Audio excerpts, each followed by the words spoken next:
Hey everybody, this is Alex Merced from alexmerced.com, and what I want to do is talk about vectors of change.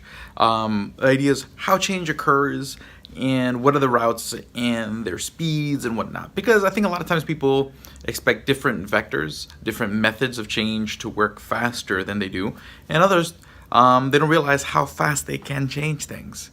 So let's first talk about the fast lane. When it comes to changing society in a quick way, two things that change society very quickly are technology, new technological advances that change the way we live our lives by creating new conveniences that make the new technology a better option than the old technology. So if the kind of change you're trying to create is more sort of independence, self-reliance, so that way there can be a more voluntary-based world, a world more based in consent, because there's less demand to take from each other. Creating technologies that allow people to provide for themselves, allow people to coordinate and create voluntary interactions. Developing that technology is giving them the ability to communicate. Can change that very quickly, and we've seen that a lot with the advent of the internet, blockchain technology, just a lot of different social networks. All these kind of innovations have really changed the way society works and the way we coordinate already overnight without anybody really noticing. Two is enterprise. Being able to basically change your life and empower yourself by basically creating an enterprise that, one, provides value for others, but two, provides you with wealth, is a very transformative way for change. And that can oftentimes is one of the most powerful ways to move someone up through different classes. That's why it's the power of sort of voluntary enterprise. Anybody can try and anybody can empower themselves. The problem is when you impose costs via taxation, regulation, etc., you make the cost of that vector higher, which then limits the accessibility of that vector, of that method, to people who don't have the income or the wealth to do so, and then that kind of destroys that vector. So this is, to me, where the role of the political comes in. The political is much slower. The political doesn't change society overnight. If anything, it lacks change. But what you can do is you can help prevent changes in the wrong direction in politics. You can help. In politics, really the best thing you can do is slow down the process of politics, so that way society, through technology, through enterprise, and through sort of cultural discourse, can discover really where they want to go. And have a full, robust conversation before they make changes too quickly. So you really want the political process to be as slow, as stuck as possible. So that way society can really think through where it wants to go before it make changes that it can't undo, because that's typically the case.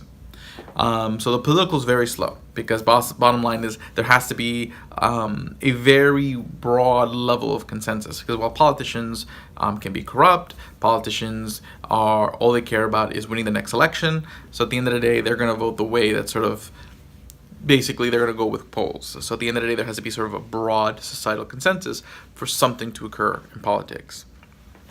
So what happens in the political sphere is you have to educate people to create that broad political consensus, and to elect people who listen to that consensus.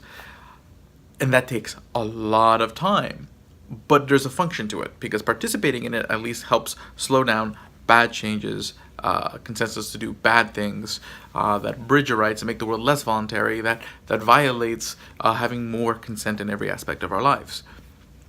So that's sort of the role of the political process, to slow things from going in the wrong direction, and to build the consensus over time for the right direction. While technology and entrepreneurship can just take things in the right direction pretty much right away.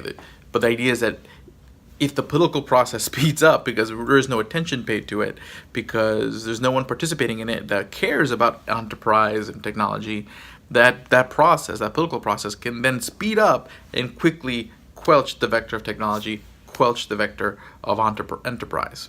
And the idea is, if you allow enterprise and technology to do their thing, what's going to happen is that we'll have businesses, and again, the way, it's not just what businesses exist and what services they provide, but how are they organized, the way profits are distributed. All these things will innovate over time if you let people experiment and try different things. And you'll end up with an economy that benefits more people, that allows more people to be able to rely on themselves, to be able to technology that allows people to communicate, to come up with voluntary arrangements, and find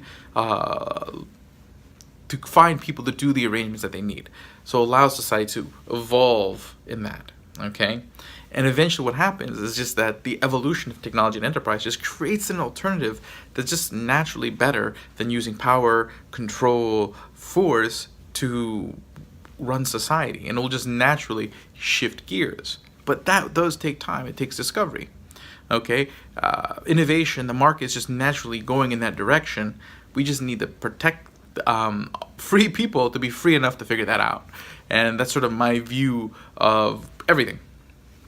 Okay, and why I participate in politics, why I am a huge advocate for entrepreneurship and technological innovation, specifically enterprise and technology that decentralizes governance, that decentralizes provisions of goods and services, that helps people communicate, that helps people travel, because that helps people have an alternative, develop a opt-out of other governance structures, to make other governance structures that are more centralized, less consensual, slowly diminish their power, diminish their relevancy, and you'll just have a natural evolution from one to the other. It's not about hitting an on or off switch. That's not how things work. People learn, people evolve. The analogy I always use is like a child. Now, I know when I see a child that one day they'll be able to operate independently, that they'll be mature enough to live their life, make decisions for themselves, but I know when they're 5, they're not. Okay, so I don't sit there and say, hey, okay, we need to get rid of their parents right now so that way they have complete individual liberty right now, because they haven't gotten to that point where they learned how to do it. There's a process. In the same way we learn how to be healthy. Okay, we can take shortcuts such as liposuction and diet pills and whatnot, but they have ramifications because you didn't learn. There wasn't a learning process that occurred to learn how to keep that, to sustain that state. The same thing with sort of moving towards a more voluntary society. It's something we have to evolve to, that we have to learn how to create.